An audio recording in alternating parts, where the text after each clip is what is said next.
Hi, everyone. Today we're going to talk about naming your IRA beneficiary as a trust.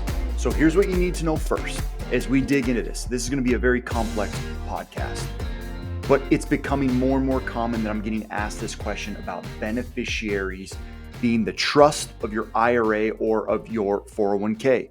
So here's what we need to know before we transition.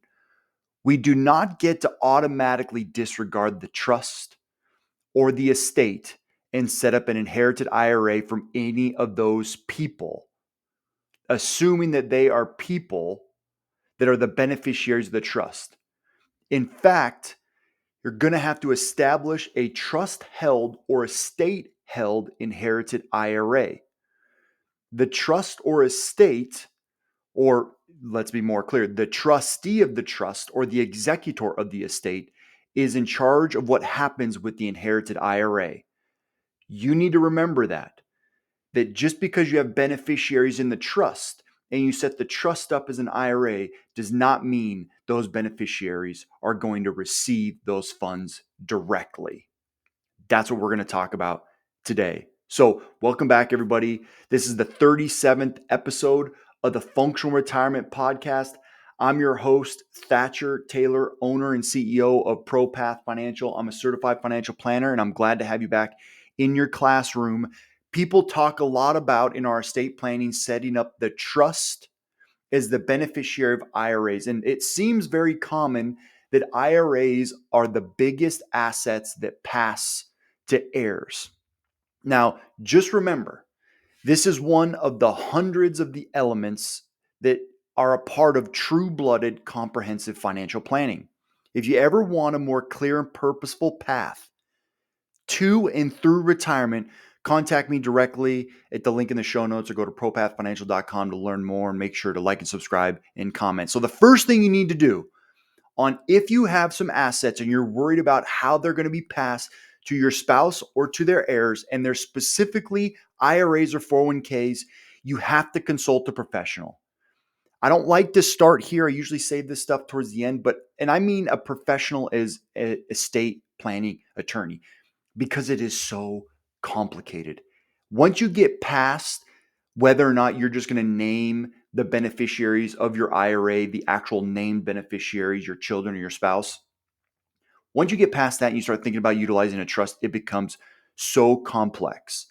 So engaging a knowledgeable professional before diving into this is of the utmost importance. Haphazardly naming your trust as a beneficiary could cause a lot more headaches down the road that are unnecessary. I know you're probably going to say, well, I'm gone. Who cares? And it's funny, a lot of people do say that, but I don't want you to think that way when we could initially get this set up simply and easily.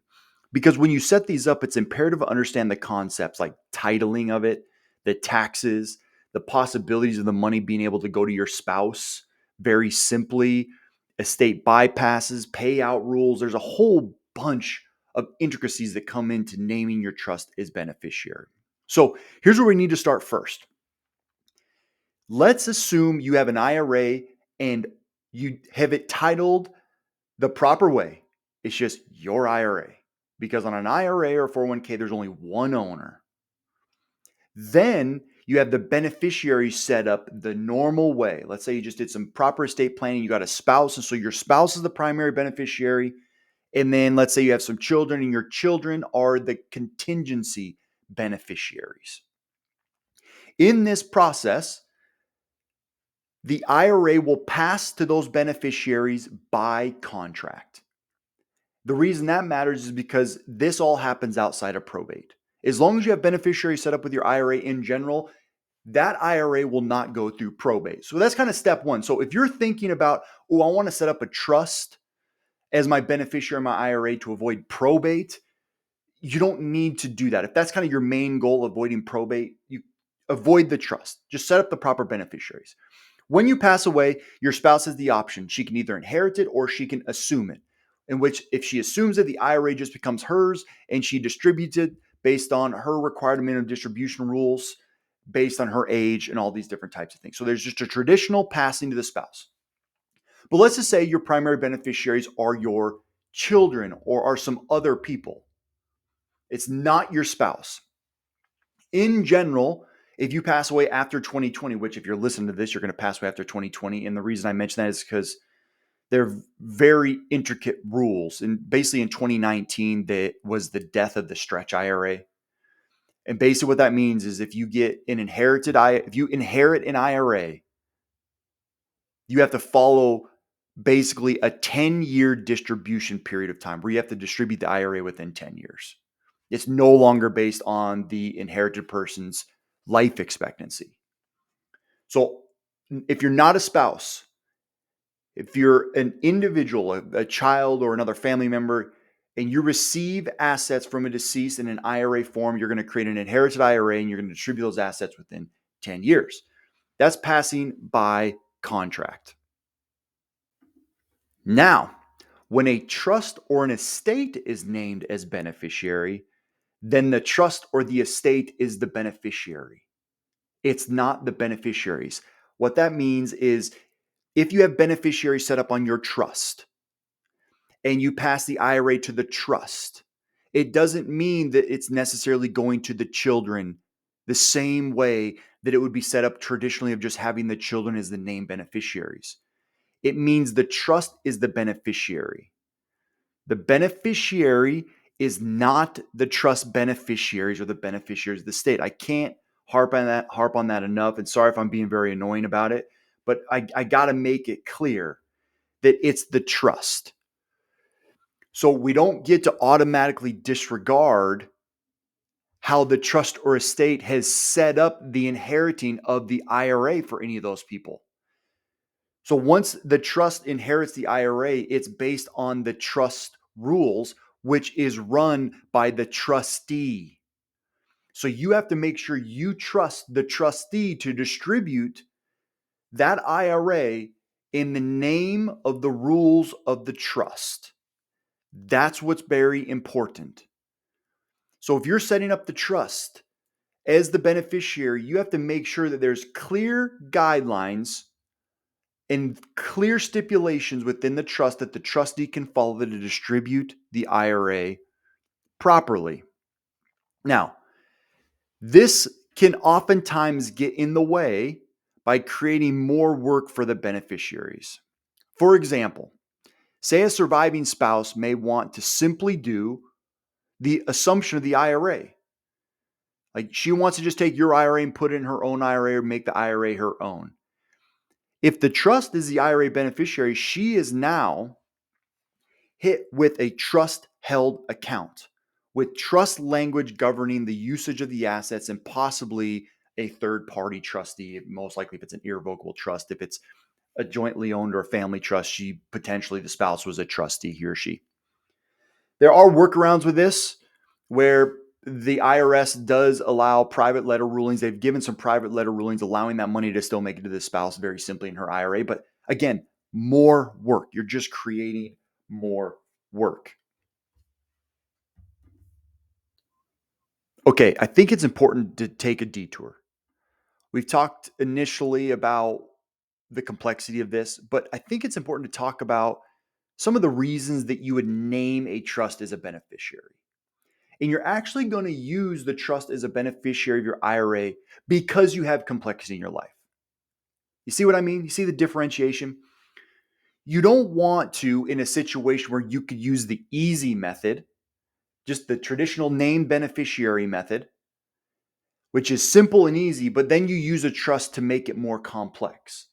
You actually use the reverse where your life has some complexities, so you use a trust to make it simple, where the traditional beneficiary naming method does not apply, that you have complexity that you need to simplify using a trust. So let me give you some examples. So just think complexity. On the owner's death, the trust becomes the legal owner of the IRA, and the trustee administers the trust for the benefit of the individual. Okay. So here's some reasons. Say the intended beneficiary of the trust, or excuse me, the intended that is right. The intended beneficiary of the trust / the intended recipient of the IRA dollars. You see how I said that? is a minor who is legally unable to own the IRA. Okay, that's one place that you need to create a trust where the trust is going to control the assets until the minor is legal to own the inherited IRA. Another reason is, say the IRA owner wants to support an individual with special needs who would lose access to government benefits if they owned assets in their own name. They want the IRA dollars to go to a person with special needs, but if they give the assets to the special needs individual, they're going to lose any specific government benefits, which could be very important. Again, complexity. The next option is the IRA owner may wish for RMDs to benefit a second spouse during the spouse's lifetime, and then have the remainder of the IRA assets pass for the benefit of the children from a first marriage. So you can see, maybe you don't want the money to go to a first spouse, you want the money to go to a second spouse, but maybe your second spouse and you don't have any children, but you have some children from the first marriage, you want the assets to make sure to hit them. It could be complex to navigate through these rules with just a traditional naming of beneficiary process. The trust may come into play. Another reason is when an individual inherits an IRA, the inheritor names their own beneficiaries who will receive the account. So I say I was to receive an IRA from my father. I would, on my inherited IRA, name the beneficiaries. The original IRA owner wishes, or my dad had very specific beneficiaries that they wanted to go to after me. So say he didn't want my kids to have the money. He wanted to go to me, or he wanted to maybe go to a charity after that. Who knows? Maybe he hates my kids, or my kids are bad with money. I don't know. Maybe my kids are in prison. Who knows? I'm just saying. Don't take that as serious. I got great kids. I love my kids. Shout out Lily and Ray. But you can see the complexity in wanting to navigate past any certain specifically named beneficiaries that you would want this money to go to a different place. That's when a trust would come into play. And then another, and I think a really important one, is federal bankruptcy code really helps with the claims of creditors on retirement funds. You can keep money in retirement funds, and that protects you from the claims of creditors. Having an inherited IRA owned in a properly structured trust will continue to provide some protection from the beneficiaries' creditors if that was the case. So just some protections that could come into play by utilizing a trust as beneficiary. Okay, before we move on, we've been going for a little bit. Let me specifically say this again.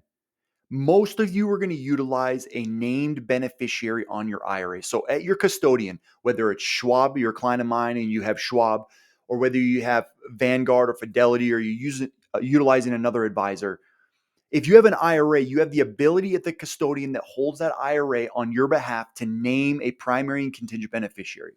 That is the first place to start in the event of catastrophe and something happened to you. You want to make sure that money goes where you want it to go. So just do that first before you start digging into trust. And the reason I say that is because once you start deciding whether or not you need trust, it becomes very complex. Because there's a few different types of trust that fall into this process. And I'll let you do your own research on this. It is almost even too complex for me to really evaluate, but I can give kind of the broad sweeping strokes where if a client came to me, I want to look into a trust, I'd be able to discuss this. And then I'd be like, let's get you an estate planning attorney to make sure this is set up, specifically because each state's a little bit different.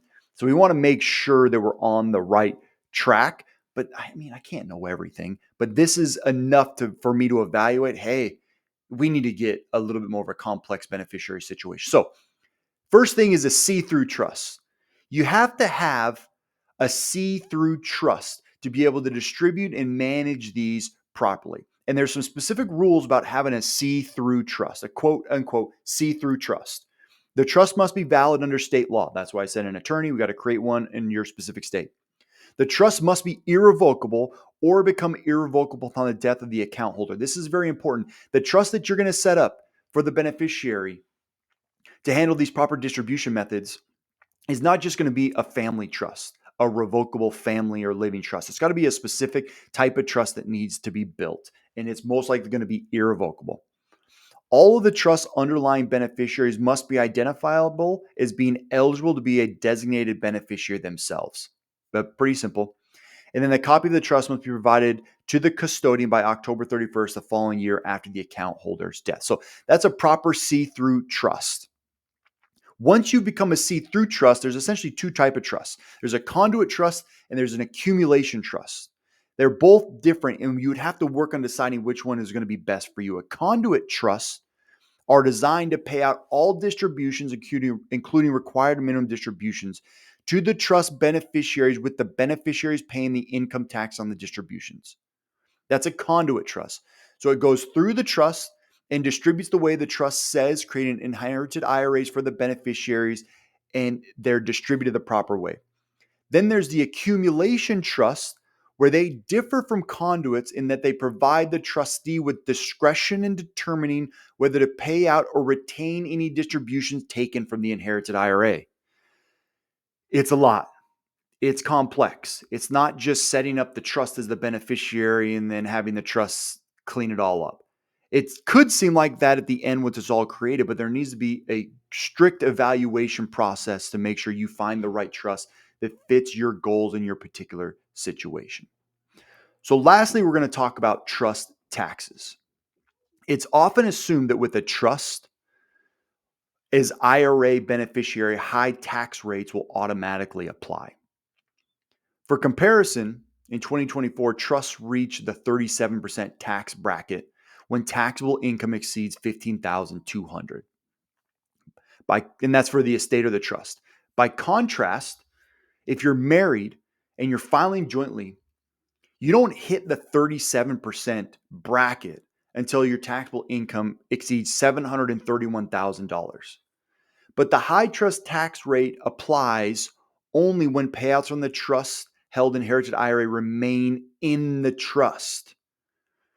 So it's not just, I have it in the trust, I got to pay big taxes. It's if the assets remain in the trust, if they are distributed and they go through the trust to the other beneficiaries, it's taxed at their tax rate. So oftentimes, when dollars paid out of a trust held inherited IRA will flow through the trust or estate and be distributed to the trust or estate beneficiaries like we've been discussing. This allows the taxes due to be shifted to the beneficiary's personal tax rate, which is normal in either case. So the tax situation can be somewhat complex as well, and that needs to be evaluated on how important taxes are in your estate planning journey. So this has been pretty complex. So let's wrap it up.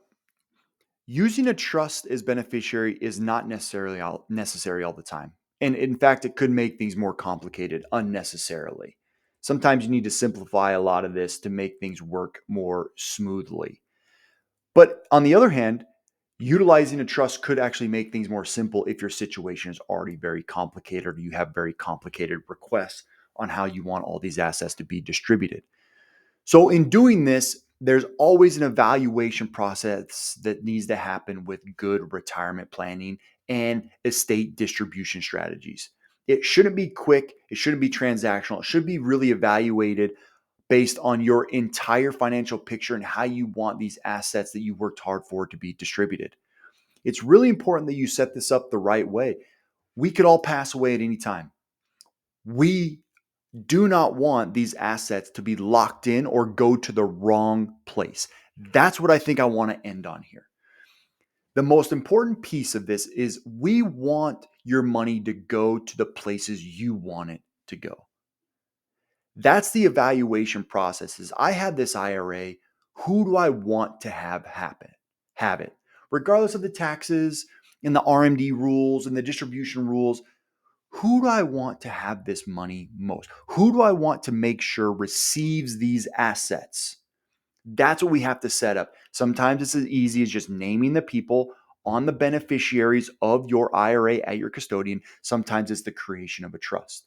But this is just one element of hundreds of elements that go into the retirement planning journey.